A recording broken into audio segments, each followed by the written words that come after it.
correlation. Wondering if you have the same information that I have now relative to what's happening in Washington County and Marietta. It seems that there have been 4 earthquakes, none of which happened prior to the 4 injection wells. Can you tell us, and I'm just reading here that Environmental Resources will be sending some seismology gear to Marietta, right where you are. Do you think there's a direct correlation? You know, I'm an engineer and scientist, and that's why I want to have a seismic station down there so we can monitor it. And if there is, then I think we should do exactly what you've done up here. Step back, stop injection, and take a look at it and make sure there's not a problem. So that's why we're putting it in. Mr. Chairman, you would then call for a moratorium on that well and this well or other wells until we can figure out injection wells, period, until we can figure out really who's causing it. No, I would not vote for a moratorium on it. No. No moratorium on the well in Marietta? Not until I see some definite proof that that's where that is the cause of the earthquakes. If we see repeated events and with the seismometer we put in place, if it's showing that that's the location of it, then I say yes. So, Mr. Chairman, then your doctor is saying that you do not have that information, that the 4 earthquakes happened after the 4 injection wells that were in Marietta. That's not convincing enough for you? Well, I only know of 2 earthquakes, and I experienced Department of Natural Resources. 2 of them, but I know there have been others that I have heard of those, yes.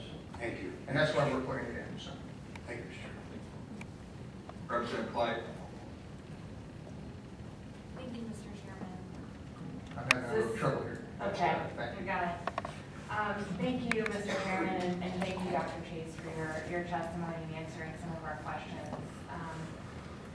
One of the things that I keep hearing as a common theme is that there isn't much of a difference between the vertical and horizontal drilling process. And I want to kind of focus in on that. It seems to me that the processes are different in the way that the horizontal process requires a lot more water.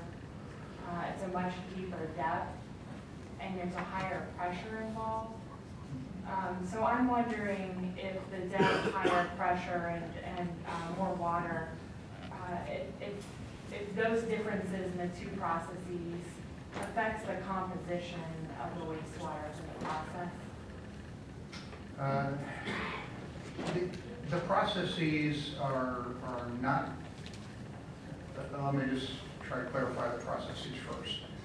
In a typical vertical well, when we would drill, as we've done up until the last, say 10 years ago, uses a rotary drilling rig where at the surface, we have pipe that goes down into the earth, and the pipe is rotated at the surface. It turns all the pipe, and at the bottom of the hole is a drill bit that grinds up the rock. We pass fluid down the center of the pipe, through the bit, and up the outside. That brings the rock cuttings that we're generating down there back to the surface. Okay? That's called rotary drilling. When we drill a horizontal borehole, we use a similar process for the vertical section of our borehole, but then to drill the horizontal portion, we use what's called a downhole assembly that has the motor that's actually turning the bit at the very end of the string of pipe. So that now we're not rotating that pipe, because it's hard to rotate pipe as you're going down and out and through a horizontal section, especially through the bend that it takes to get there. So the downhole assembly is driven by mud that we still pump down the center of the pipe and out the bit to bring the cuttings back to the surface. We are drilling deeper. Most of these shale wells are going to be 7,000 to 8,000 feet deep, just for ballpark numbers. Compared to most of the wells that we've drilled in Ohio, that were probably less than 5,000 feet deep, although we have gone vertical on a number of wells, which is how we got so much information to tell us that the shale is there and the shale had potential to produce. We do use more water in the process of fracturing the well, but as Mr. Stewart said, if you can imagine this room, again, I love this room, it's 1,280 acres in size. And if we were to drill vertical wells the way we did 10 years ago, every 40 acres, we would have put a vertical well. We would have had 36 wells in this room to drain 1,280 acres. What we're doing now is instead of destroying the landscape 36 times, we're putting one pad that's about 5 acres in size, say in the center of this room. And from the center of that room, we'll drill 8 to 12 vertical and then out to horizontal wells. And we'll be able to drain the same amount of acreage all using just those 8 to 12 wells drilled from a 5-acre pad. Now, the savings there in terms of the environment are great. It's the most efficient way that we could possibly drill wells. How did this technology evolve? Well, you can look back to offshore drilling, where we set a platform out in the Gulf of Mexico, and because we can't move those platforms around the way we do a drilling rig on land, we learned to drill offshore directionally.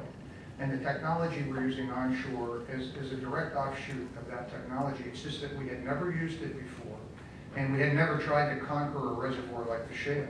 Shale is not like a good sandstone rock. It's very hard to use. And again, as Mr. Stewart said, if you imagine 36 wells draining this area, every one of those wells would have had to be vertically fractured and would have used a lot of water. But now we're taking 8 to 12 wells in the center and we're fracturing those horizontals. And I have not done any calculations to show how similar that is, whether the volumes for the 36 would equal the volume of water used in the 8 to 12 wells. But I would bet in the long run it's probably pretty similar. Good.